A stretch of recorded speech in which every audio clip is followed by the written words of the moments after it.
Have you ever longed so deeply for someone that you wish they could feel your love, even when you're far apart? What if I told you that distance is only an illusion, and that the mind, when disciplined, can bridge the gap between hearts? Today we'll explore the mystery of love telepathy, the power to make them feel you, even when you're apart. I once had the experience of loving someone who was miles away. Outwardly, it seemed impossible that my thoughts, my feelings could ever touch them.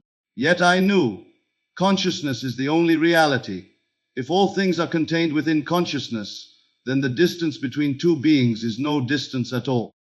Have you ever wondered why you can think of someone you love, and in that very moment, they appear in your thoughts with such vividness that it almost feels as if they are beside you? The world calls it coincidence, chance, or intuition, but it is far greater than that. It is proof that distance is only an illusion, and imagination is the true bridge between hearts. I tell you, the only separation that exists is in the mind that believes in separation.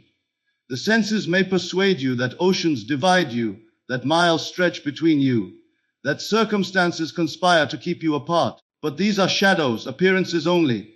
In truth, consciousness is not bound by geography. It is not contained within the body. It is infinite. And if it is infinite, then the one you love is already within you, closer than breathing, nearer than hands and feet. In my own experience, I have found that imagination has the power to dissolve distance. I once sat alone, desiring to be with one who was far away. I could not see her face with my physical eyes. I could not touch her hand, yet I closed my eyes and entered the inner world, and there she was, vivid, real, alive. I imagined her speaking, laughing, looking at me with the same affection I longed to feel. I held her in my mind, not as a dream, but as a reality already established. And in that moment, the illusion of absence vanished. She was with me, as truly as if she had walked through the door.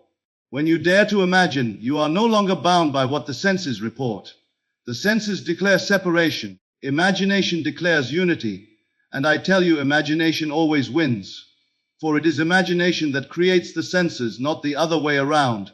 The eyes see only what the inner eye has accepted as true. The ears hear only what the inner ear has already allowed. Change your imagination, and you change what your senses report. To bridge the distance between yourself and the one you love, do not struggle outwardly. Do not send messages of fear, longing, or desperation. Instead, enter the silence. Become still. Close your eyes and see them with the inner eye. Feel their presence. Touch them with your heart. And above all, assume that they can feel you, that they are receiving the love you send. When you live in that assumption, you are building a bridge that no distance can break. Many people fail because they wait for proof. They ask, how do I know it worked? They want a sign, a word, a message from the outside world before they will believe. But the outer world is always delayed. It is only the echo of what you have accepted inwardly. Believe first. Live in the reality of union first. Then the outer must follow. It has no choice. I once heard a man say, but what if she does not think of me? What if my thoughts cannot reach her? And I answered, your thoughts are not traveling through space like arrows shot into the sky. Your thoughts are not leaving you at all. She is already within you, for all are contained in the one consciousness. You are not sending love to her. You are awakening the love that already exists between you. This is the secret. There is no need to reach across distance. The bridge is already built. Imagination reveals it. When you imagine the one you love responding with tenderness, when you imagine them thinking of you, you are not creating something new. You are tuning into what has always been. For in the realm of consciousness, there is no separation, only unity. Practice it tonight. Before you sleep, enter into the feeling of being with them. Speak to them inwardly and listen as they reply. Do not make it a labor. Make it natural. Let it be as casual as a conversation you would have if they were sitting in the same room. Feel their laughter, their touch, their love. As you drift into sleep, carry this inner scene as real. Sleep in that reality, and you will awaken to find the outer world reshaping itself in harmony with your assumption. You may say, but I do not see results instantly. I tell you, persist. Do not abandon your inner vision because the outer world has not yet caught up. A seed planted does not blossom in the same moment, but the moment the seed is sown, the outcome is certain. Your imagination is the seed, and the harvest will not fail. Distance is only a condition of the senses. Imagination ignores it. Imagination knows no barriers of time or space. In imagination, you can be with the one you love this very moment. And if you persist in that inner union, the outer world must conform. They will feel you. They will respond. They must, for consciousness is one and love is the bridge. So tonight, dare to prove it for yourself. Do not take my word. Enter the silence and let your imagination bridge the distance. Speak inwardly. Feel inwardly. Live inwardly in the state of being together. And soon you will discover that imagination is not only the bridge across distance, but the creative power that brings your unseen reality into visible form. I say to you, desire is never given to mock you. If you desire love, it is because love already belongs to you. If you desire companionship, it is because companionship is already woven into your being. The mistake comes when you treat your desire as something separate, something distant, something to be reached after. Desire is not a sign of lack. It is the voice of your deeper self telling you what is already prepared. The secret is to assume the feeling of the wish fulfilled, to live inwardly, in the state of already having. And when I say feeling, I mean more than mere emotion. I speak of an inner knowing, a conviction so natural that it becomes your dwelling place. For imagination clothed in feeling is the creative act itself. I recall a time when I longed for a change in my life. Outwardly, nothing suggested that change was possible. The facts contradicted it. The evidence of the senses mocked it. Yet I turned away from appearances and asked myself, what would it feel like if my desire were already realized? How would I walk? How would I speak? How would I think if the thing I long for were already mine? And I began to dwell in that inner state. I assumed the feeling, not for a moment, not as a fleeting daydream, but as a reality to which I returned again and again. And soon, without struggle, without force, the outer world rearranged itself to mirror the inner conviction. This is the great challenge, to ignore the testimony of the senses and to rest in the unseen. The world insists you must wait until you see proof. The world declares, believe it when you see it. But the Lord declares, see it inwardly first, and then you will believe. It is belief that brings forth the evidence, not the other way around. So when you desire to be loved, do not wait for a message, a call, a sign from another. Instead, assume that you are already loved. Feel what it would be like to fall asleep in the embrace of the one who adores you. Hear their voice calling you with affection. Let the inner scene be so vivid that it stirs you emotionally, and then carry that feeling into sleep. This is creation. This is the true prayer. Do not think for a moment that assumption is wishful thinking. Wishful thinking hopes, assumption knows. Wishful thinking waits, assumption lives in the end. Wishful thinking observes the outer facts, assumption reshapes them. When you assume the feeling of the wish fulfilled, you are placing yourself in alignment with the creative power that brings all things into being. I have watched many test this principle. One woman longed for reconciliation with her beloved, yet she tormented herself with fear, wondering if he thought of her, if he cared, if he remembered. I told her to cease asking, cease doubting, and instead to assume. I said, tonight as you lie upon your bed, feel that he is with you. Feel the joy of reunion, the warmth of his hand, the sound of his laughter. Do not reach for it. Accept it as already yours. She obeyed.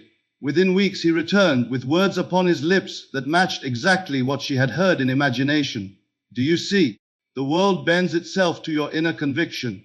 It has no choice, for the outer is nothing but the inner pushed out. If you persist in assuming the feeling of your desire fulfilled, the outer must conform. It cannot resist. But you must be loyal. You cannot assume one day and then doubt the next. You cannot say inwardly, it is done, and then run back to the outer world to ask, where is it? Faith is persistence in assumption.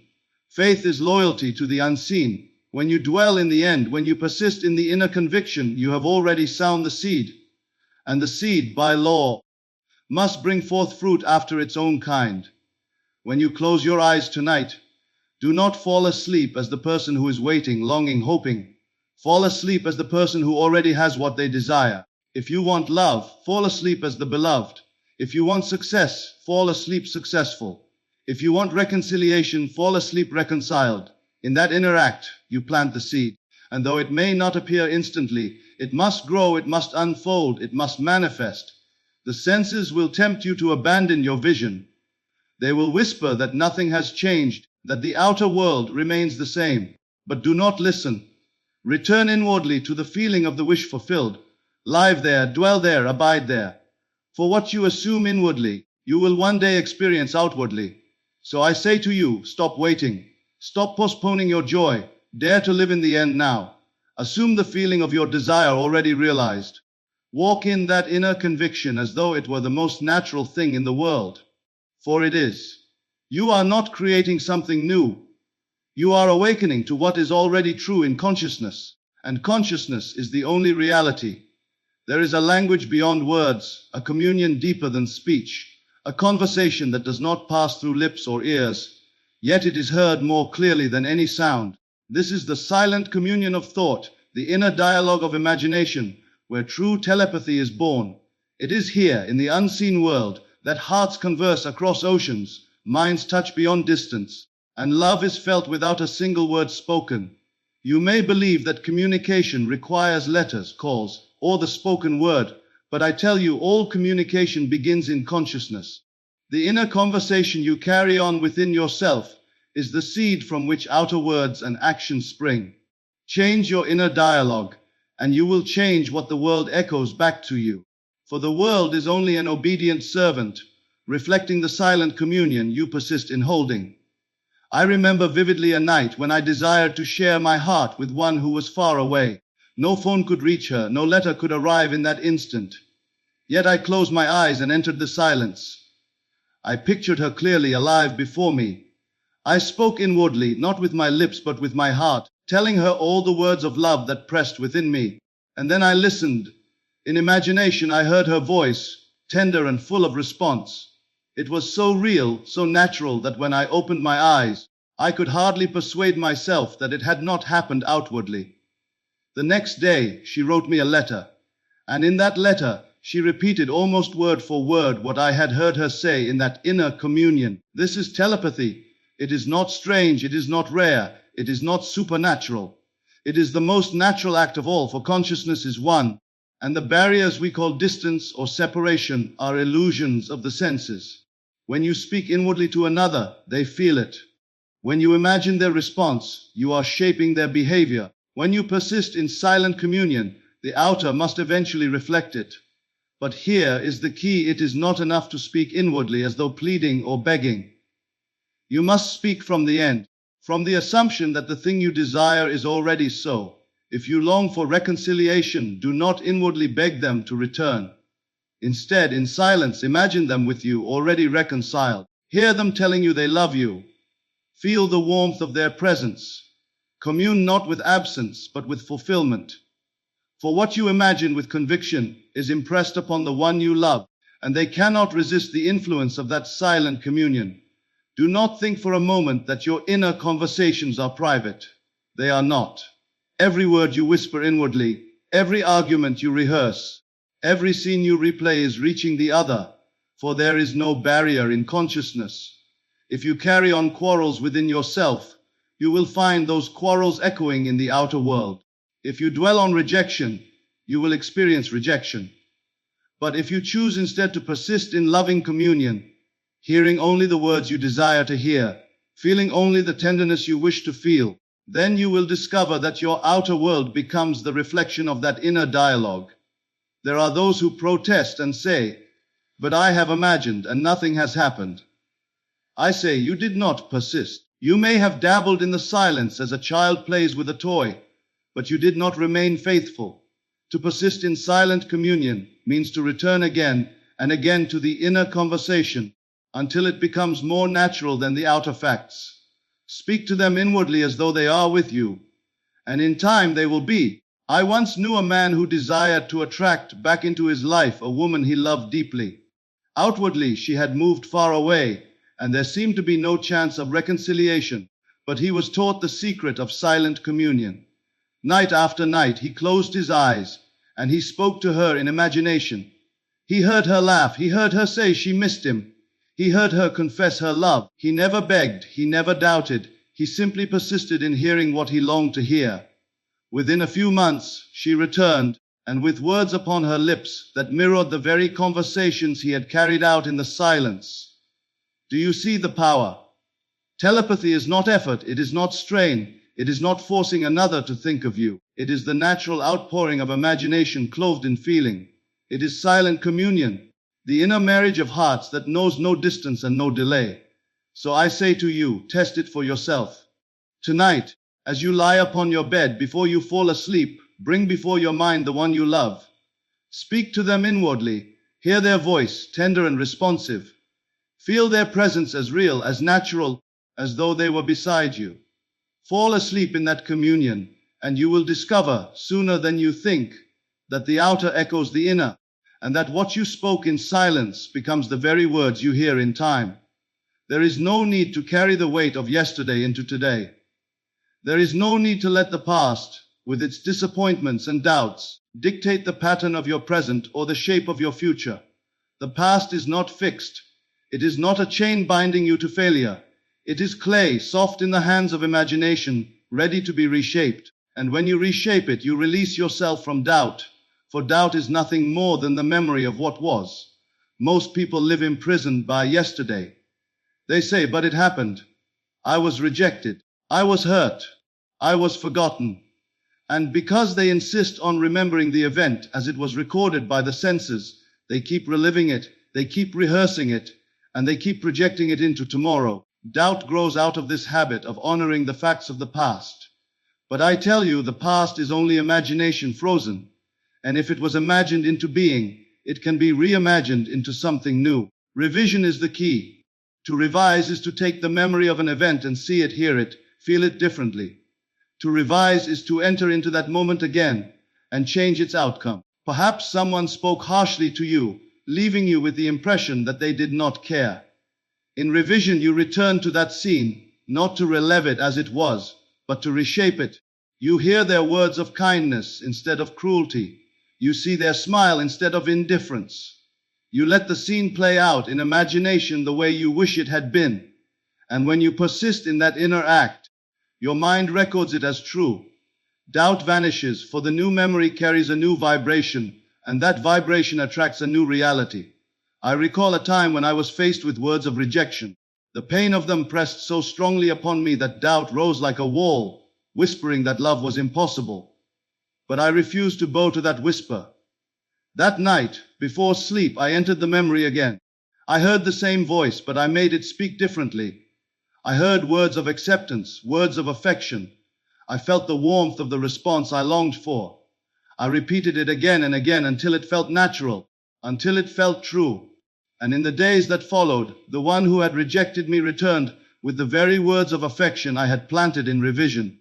You see, doubt cannot survive when the past itself is healed. If your memories are hostile, your imagination will echo with fear. But if your memories are revised, your imagination becomes a wellspring of confidence. This is why revision transforms doubt. Doubt lives only in the story of what happened. Change the story and doubt dissolves. Some will say, but the past is gone, I cannot alter it. I tell you, the past exists only in your mind, and your mind is imagination. Each time you recall an event, you are creating it anew. You are reliving it. Why relive it with pain? Why not relive it with joy? Why not replay it with the outcome you desire? The moment you do, you have altered your inner world. And since the outer world is only the shadow of the inner, it too must shift. One woman once told me she had been humiliated by a man she loved. Every time she thought of him, she remembered the cruel words, and doubt poisoned her heart. I taught her revision. I said, each time that memory rises, change it. Hear him speak words of love instead. Replay it as though he cherished you. She obeyed. For weeks she persisted, until the memory no longer carried pain but joy. And then, as if the world itself bent to her new vision, the man came again into her life, but this time with kindness, this time with tenderness. The doubt was gone because she had transformed the past. Doubt is always an echo of memory. When you revise the memory, you silence the echo. Then faith grows naturally. You no longer struggle to believe because in your heart, the past has already affirmed the outcome you desire. You are no longer fighting against evidence, for even the evidence has been reshaped. Try it tonight. Take one memory that troubles you, one event that haunts you with fear or uncertainty. Close your eyes and replay it, but this time, see it as you wish it had been. If they ignored you, now let them notice you. If they argued, now let them speak with kindness. If they rejected you, now let them embrace you. Repeat it until it feels real, until you feel the relief of it.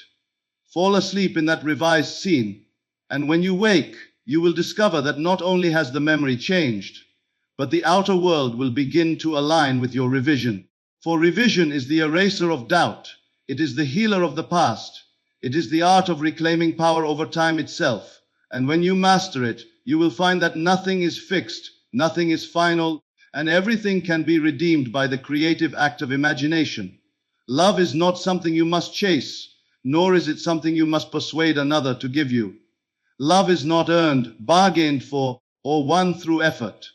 Love is assumed. The law is simple: assume the feeling of already being loved, and the world will echo it back to you. The law of assumption for love is the key to drawing into your life the relationship, the union, the affection you desire. Many believe they must struggle outwardly, convincing another to notice them, to think of them, to choose them. They spend their days searching for signs, wondering if the other person cares, and in that wondering, they perpetuate the state of lack. But I tell you, the law of assumption requires no struggle, no pleading, no outer effort. It requires only inner conviction. If you dwell inwardly in the state of already being loved, if you live as though the bond is already yours, the outer world must conform. When you assume, you create. For assumption, when clothed with feeling, is the creative act itself. To assume love is to live inwardly in the reality of affection, companionship, harmony. It is to carry yourself with the quiet certainty that love belongs to you now. It is to see the one you love not as distant, but as united with you. It is to walk as though you are already cherished, to think as though you are already adored, to feel as though you are already chosen. I once faced a time when love seemed far away.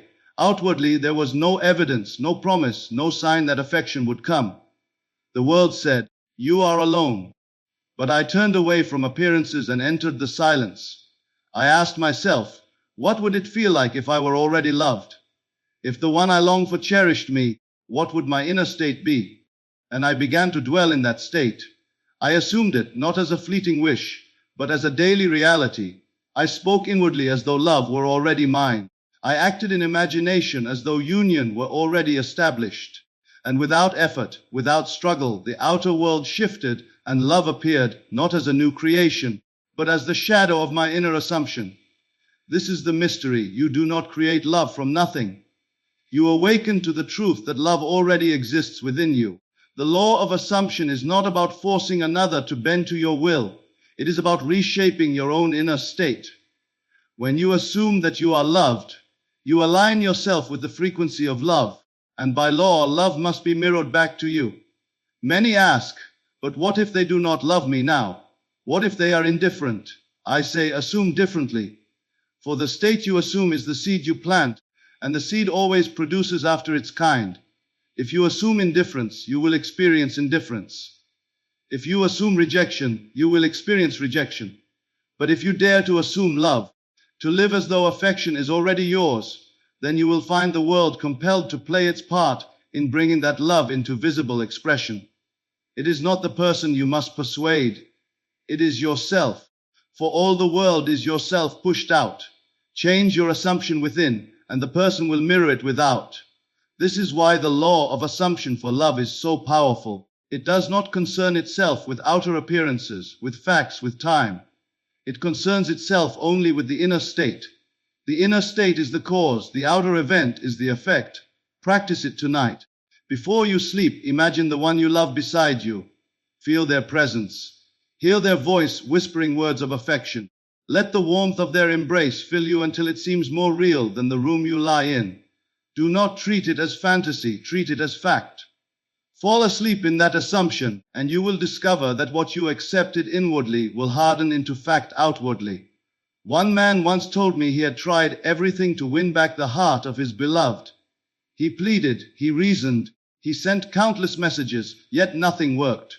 He was told to stop trying outwardly and begin assuming inwardly.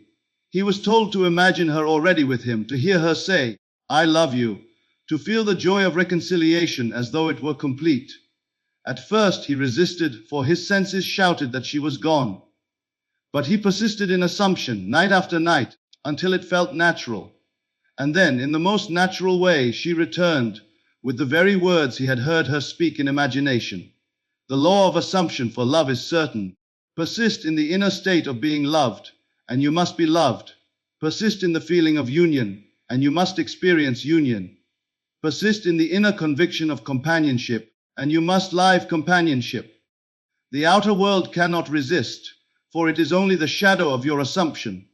There is a power within you far greater than any effort of the hands or voice. It is the power of feeling, the power of imagination, the power of love expressed inwardly and projected outward without movement, without sound, without distance. To send love energy telepathically is to tap into this power.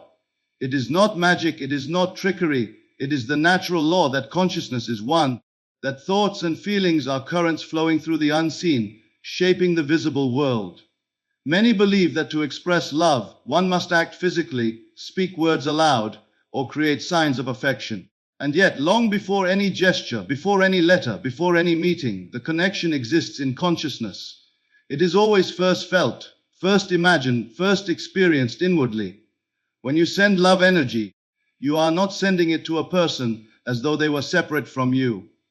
You are awakening the energy that already exists between you, you are making it tangible, and you are allowing it to flow freely into expression. I recall a time when the one I loved was far away. Distance made it seem impossible that my presence could reach them. Yet I knew otherwise. I closed my eyes and entered the inner world. I imagined them before me. I felt the warmth of their hand in mine. I felt their laughter, their joy, their affection, their longing, and I poured into that scene the entirety of my heart. I imagined them sensing my thoughts, feeling my love, responding inwardly to the affection I radiated. I remained in that feeling, persistent, patient, unwavering, and in time the outer world obeyed. They wrote to me, acted in ways that reflected exactly the love I had imagined transmitting. They felt me, they knew me. They responded not by chance, but because consciousness cannot resist the flow of assumed reality. You see, sending love energy telepathically is not about sending it across space as a signal. It is about awakening it within the mind and heart of the one you love. The distance is an illusion. They are already connected to you in the unseen realm, and the energy you project in imagination reaches them naturally. The trick is to persist in the feeling of your desire fulfilled, to imagine them feeling the love you radiate, to assume that they are responding even before any outer evidence appears. Many people falter because they rely on the outer world to validate their feelings. They say, if they do not respond, my love is lost. But the outer world is only the shadow of the inner. You must not wait for signs or proof. You must send love inwardly, consistently, persistently. You must see them receiving it, feel them rejoicing in it. Imagine the effect your energy has upon them.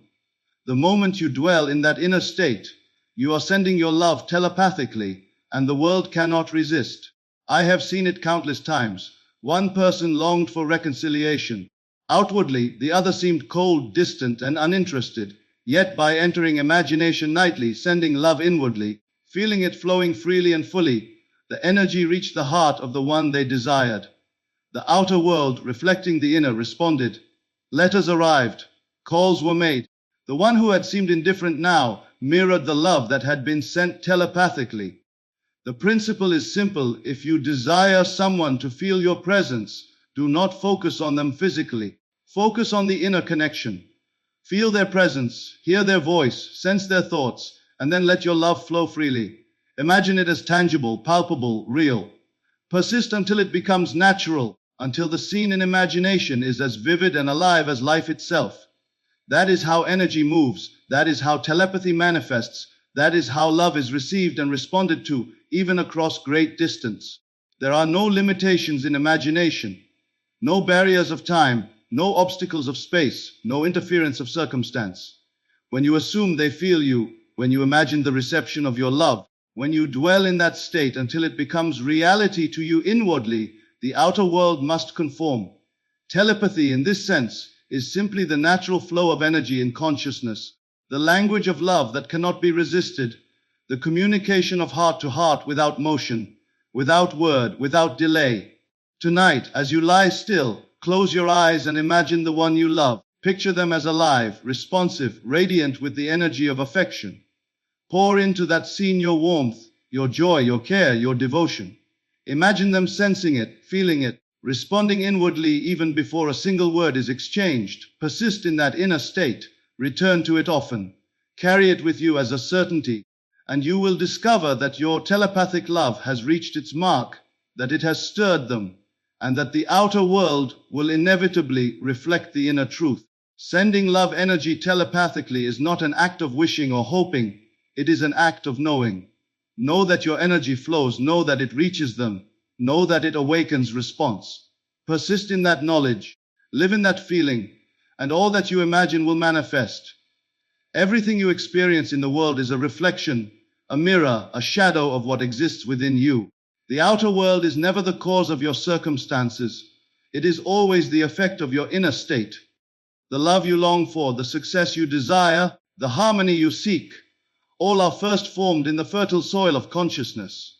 Until the inner seed is planted, nourished and matured, the outer will not respond.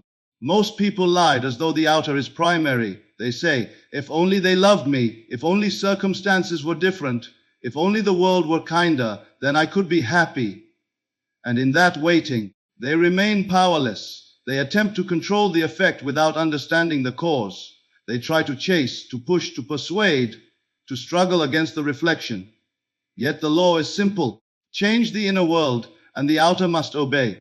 I remember a time when my desires seemed impossible. Circumstances appeared contrary, and the world presented obstacle after obstacle. I could have despaired. I could have blamed the people around me, the situation, the distance. But I knew the truth. My outer world was nothing but a reflection of my inner beliefs, assumptions, and feelings. If I wished for love, it was not enough to hope for it outwardly. I had to assume it inwardly. I had to feel it, live it, dwell in it, until it became more real than the world of appearances. So I closed my eyes and entered the inner world. I imagined the one I longed for as already present, already loving, already responding to me. I felt the warmth of connection, the joy of union, the certainty of affection. I did not ask for signs. I did not wait for the outer world to validate my feeling. I persisted inwardly, night after night, until the inner state became my reality. And then, as if the world had no choice, the outer reflected my inner certainty. They wrote, they reached, they mirrored the love I had assumed within. The principle is absolute. The outer world cannot rise above the inner world. If you live in doubt, in fear, in worry, in lack, the world reflects only doubt, fear, worry, and lack. If you live in love, in confidence, in joy, in the feeling of having what you desire, the world mirrors the same. Nothing comes from the outside. All experiences are impressions from within. And this is why the inner world must be mastered first. Many fail because they try to manipulate the effect instead of mastering the cause. They attempt to convince another to love them, to persuade a situation to favor them, to bend circumstances to their desire. And they are frustrated, for the outer world obeys only what has already been assumed inwardly. The law is exact. To change your life, first change the state of consciousness that produces it. To change love, first change the inner awareness of being loved. To change success, first change the inner feeling of having already succeeded. I once knew a woman who believed she was unloved because of how others treated her. Outwardly, she saw neglect, indifference, and absence. She concluded that love was impossible. Yet she learned to shift the inner world. She entered imagination and assumed the state of being cherished. She felt the warmth of attention, the tenderness of affection, the joy of being noticed. She persisted until that inner state became natural, until doubt could no longer enter. And in time, the outer world reflected her assumption. People began to treat her with care, respond with kindness, and the love she assumed inwardly appeared in her experience. Do not think for a moment that this is coincidence. It is not. It is the law operating as it must. The outer cannot contradict the inner. The inner world is the only cause. The outer world is the only effect. Every joy, every sorrow, every relationship, every circumstance originates in the mind, in the imagination, in the assumption. Change the inner, and the outer obeys without question. This is why it is so important to discipline your thoughts, to cultivate your imagination, to govern your feelings. The inner world is like a garden. Plant seeds of love, joy, abundance, and they will grow. Water them with persistence and feeling, and the outer will bear fruit. Neglect them, allow weeds of doubt, fear, and lack to dominate, and the outer will reflect that neglect. Your inner world is your creative laboratory. It is the origin of everything you experience. Practice it now, tonight, before sleep. Feel yourself in the state you desire. Feel yourself loved, fulfilled, successful, connected. Imagine it as fully as possible. Persist in that inner feeling until it feels natural, until it replaces any doubt or lack. Let that inner state dominate your consciousness. As you drift into sleep, know that the outer world will begin to obey the inner law. Nothing can resist the cause you have firmly established within. Your inner world is the cause, and the outer is compelled to reflect it. Master the inner, and you master the outer. Accept this, and you will never again be at the mercy of circumstance, of distance, or of other people. All that you desire already exists within, waiting only for your assumption to bring it into manifestation. Faith is not hoping, wishing, or waiting for evidence. Faith is the inner certainty, the unwavering conviction that the unseen is real, that what you imagine and feel within will manifest without. The world insists that you trust only what can be observed, only what can be measured, only what can be proven. But the laws of creation operate differently. The unseen always precedes the seen. That which is imagined and assumed inwardly hardens into fact outwardly. Faith is loyalty to this unseen reality. Many falter because they rely on the senses to confirm what they already know in imagination. They say, I will believe when I see it. I will trust when the evidence appears. And so they wait, and in that waiting, their desire grows cold, their vision fades, and the world remains unchanged. Faith does not wait for the evidence of the senses. It creates the evidence by persisting in the unseen. I remember a time when I desired a union that seemed impossible. Outwardly, there were obstacles, doubts, and appearances that contradicted the heart's longing. I could have surrendered to the senses, but I chose otherwise. I turned inward and assumed the feeling of fulfillment, of love, of connection. I persisted in that inner state, night after night, returning always to the reality I wished to see. And I discovered that faith, expressed as unwavering loyalty to the unseen, has a power greater than circumstance, greater than distance, greater than disbelief. To be faithful to the unseen is to ignore the evidence of the senses, while remaining certain of what is real in imagination. It is not fantasy, it is not idle daydreaming. It is the recognition that consciousness is the only reality, that the outer world must reflect the inner, and that persistence in assumption is the creative force of life. When you dwell in the end, when you inhabit the reality you wish to experience, you are expressing faith. Every thought, every feeling, every inner act of loyalty strengthens the unseen reality until it emerges in the world of appearances. Many have asked, how can I know that my unseen assumption is correct? How can I trust it without proof? I tell them proof is unnecessary. The very act of assuming it, of dwelling in it with feeling, is proof enough. The world outside is simply the shadow of the inner. When you remain faithful to the unseen, you are planting seeds that cannot fail. The outer world cannot contradict the inner reality that you persist in holding. I have observed that faith is tested most when appearances are contrary. When circumstances scream, impossible. When the senses insist on lack. When doubt rises like a storm. This is when faith proves itself. Do not be moved by the outer world. Do not be persuaded by seeming impossibility. Return inwardly to the state of fulfillment, to the reality of your imagination, to the certainty that your desire is already accomplished. Loyalty to the unseen is the key to transforming what seems improbable into what is inevitable. There was a moment when one I loved appeared distant, cold, uninterested. All outward evidence suggested that connection was lost. Yet by remaining faithful to the unseen, by continuing to dwell in the feeling of union, love, and reciprocity, the outer world began to respond. Letters arrived, words of affection, gestures of recognition, all echoing the reality that had been assumed inwardly. The unseen was obeyed because faith did not waver. Loyalty to the imagined reality produced its reflection in time. Faith requires persistence. It is not a momentary act but a state of being. It is returning again and again to the inner reality you wish to manifest, regardless of what the outer world presents. It is the recognition that your inner state is the only source of change and that the outer world is compelled to conform to it. The more unwavering your loyalty to the unseen, the quicker, the more complete, the more inevitable is its manifestation. To practice this, close your eyes tonight and feel the reality of your desire as if it were accomplished. Imagine it in every detail, feel the emotions of having it, hear the words, sense the touch, know the joy. Do this not once, not twice, but persistently. Return to it as naturally as you breathe. Make it your inner life. And when you awake, you will find the outer world bending to the reality that your faith has already established within. Faith is loyalty to the unseen. It is the recognition that imagination, when combined with feeling and persistence, is the creative power of the universe. It is the inner certainty that your desires exist already, and that by living in that assumption, you bring them into the world. All manifestation begins in the unseen. All fulfillment arises from inner conviction, and all reality obeys the loyalty of those who have mastered the art of living in faith. And so, my friends, you now see the truth. Everything begins within.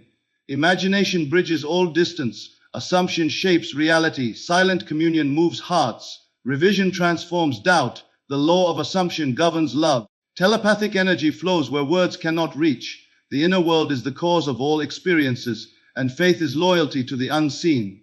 Each principle is a key. Each moment of persistence a step toward mastery over your life. You are not at the mercy of circumstance, of distance, or of what seems impossible.